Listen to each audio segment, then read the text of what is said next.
I have some bad news. Video games and movies have been lying to you. Suppressors, or silencers as they're more commonly known, are in fact anything but silent. In everything from movies to video games, the sound of a bullet leaving a suppressor is always depicted as when actually it should sound something like. Thankfully for our favourite espionage-loving protagonists, they mostly exist in a universe where their guns are such inaccurate portrayals of the real thing that they might as well be considered magic.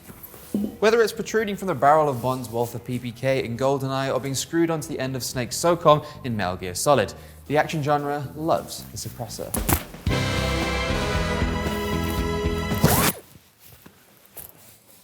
How do they do this so fast?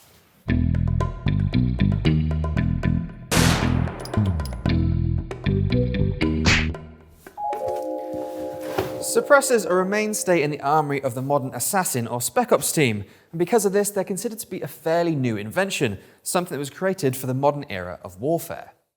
But in reality though, the first commercially successful firearm suppressor was invented in the early 1900s by Hiram Percy Maxim.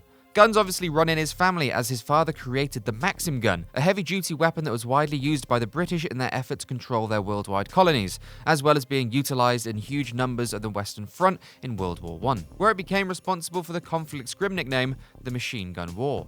While his father's creation was thunderously loud, young Percy was all about keeping things hush-hush. He invented the muffler, commonly used to quiet noisy cars, and then would go on to do the same for guns with the suppressor.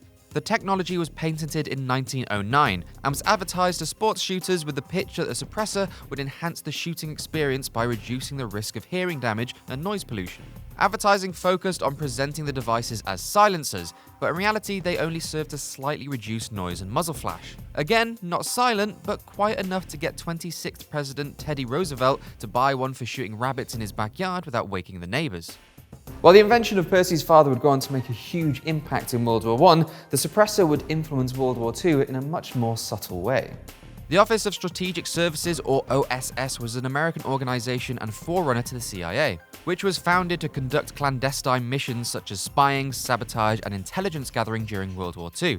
As its operatives would be doing missions under a veil of secrecy, they needed a firearm that wouldn't give away their very precarious positions. That firearm was the high-standard HDM pistol, which used an integral suppressor, meaning that it was built into the weapon, instead of screwed on whenever needed. On the British side, the quieter weapon of choice was the Welrod, which also featured an integral suppressor, but on the whole, was a much cruder device. It was designed to look like innocuous industrial piping when disassembled, and in perfect conditions, it was about as close as firearms can get to producing the whoosh sound we're used to hearing in movies and games. The Welrod was used by the British Special Operations Executive, or SOE, and there are rumours that its original purpose was for it to be airdropped into German-occupied territories to allow for the mass assassination of SS and Gestapo. Over the next few decades, suppressors would be used by military, police, and recreational shooters the world over, and they would also get their share of the limelight in entertainment media such as movies and in our video games. Suppressors undoubtedly make the deafening sound of a gunshot quieter, but they've also become popular for other reasons. So, how do suppressors actually work, and how is action fiction misrepresenting them? The best way to think about sound suppressors, or silencers, or moderators, because those are all valid terms on firearms, is balloons. So if you imagine a balloon full of air or any other gas, and you let it out slowly, it doesn't make much noise, might squeak a bit, stick a pin in it, it goes bang, and it's the exact same set of physics that apply to a sound suppressor.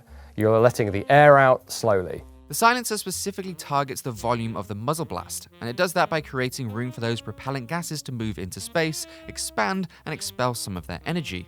This space is created by having hollow chambers separated by baffles. This was Hiram Percy Maxim's big revelation, and what gave birth to both the car muffler and the suppressor. The level of sound reduction from a sound suppressor varies a tremendous amount, and is also quite subjective.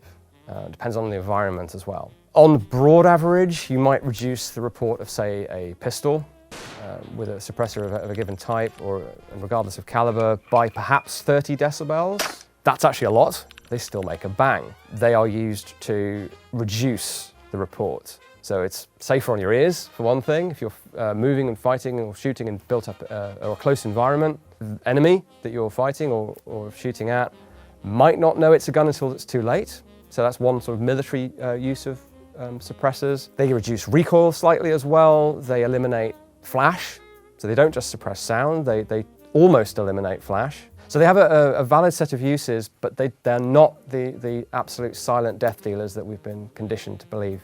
Now, with all that in mind, think about how suppressors are portrayed in movies and video games. As movies evolved through the golden age of cinema and people craved more action, tension, and variety in their stories, as well as a greater deal of heroics from their protagonists, the suppressor became the go-to tool for raising the stakes. It gave protagonists the opportunity to throw themselves into what was presented as an insurmountable challenge, or even a suicide mission.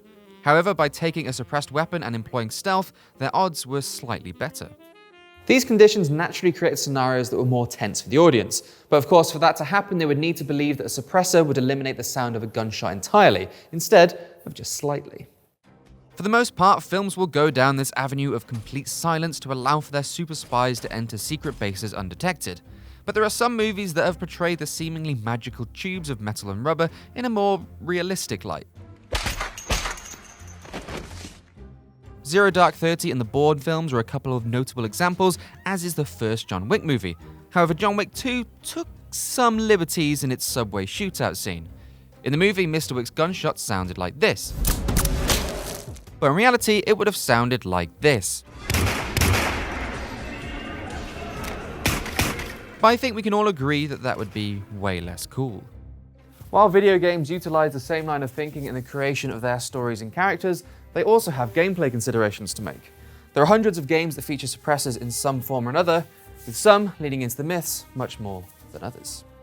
Decades ago, when the gaming industry was still finding its feet, the suppressor was already firmly cemented into pop culture thanks to its movie appearances.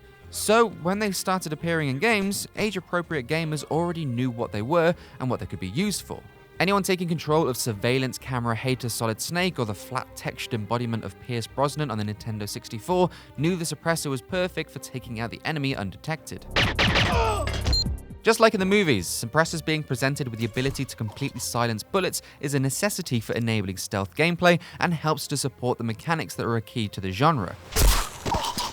They're also important for giving players new gameplay options, because if a silenced weapon was portrayed as being almost as loud as a non-silenced weapon, you're taking away choice and player agency and interesting gameplay variety.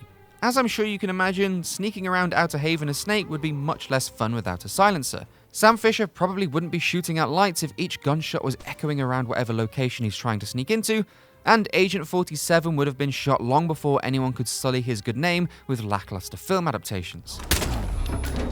But not all games eschew realism.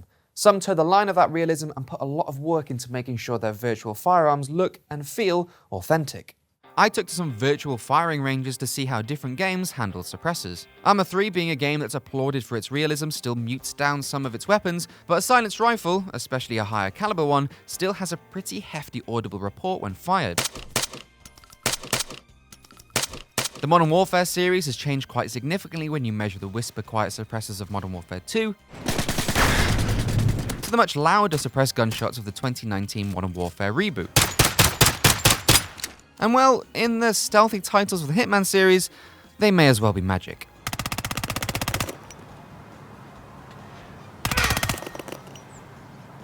What? You gotta help! Another key consideration for suppressors in video games is how they impact balance, especially in multiplayer experiences. If they were treated accurately, sticking a suppressor on the end of your rifle or SMG in Call of Duty would come with very little downside. The noise the gun makes would be one small benefit, but the various other performance benefits that come with using a suppressor would make them unfair in a video game setting, and detract from the potential variety in gameplay. To deal with this, silencers are used to make guns extremely quiet, but also do things like hide the flash from your weapon and prevent you from appearing on the minimap. However, the trade-off is often things like decreased damage, lower bullet velocity, or reduced range for your weapon. And if you remember what I said earlier, this wouldn't actually happen in real life, at least not to the degree that exists in games. The impact of suppressors is being interpreted in a very narrow and sometimes exaggerated way, but I'm kind of glad that it is. As much as I love feeling the authenticity and accuracy of guns in games like Arma, Insurgency, or Sniper Elite, and appreciate the attention to detail that those games have, I also really like when there's gameplay options available to me, so that firing guns in a virtual space feels varied and interesting. He got me, but I don't give a shit! Without the ability to play a little fast and loose with how suppressors work, it's likely games like Hitman or Metal Gear Solid wouldn't exist as we know them, and it would mean much less variety is available to you in games like Call of Duty or Battlefield. Silencers can also do for players what they do for protagonists, make them feel like a badass, which is sometimes exactly what you need. Oh,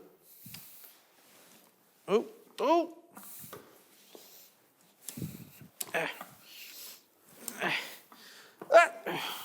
back.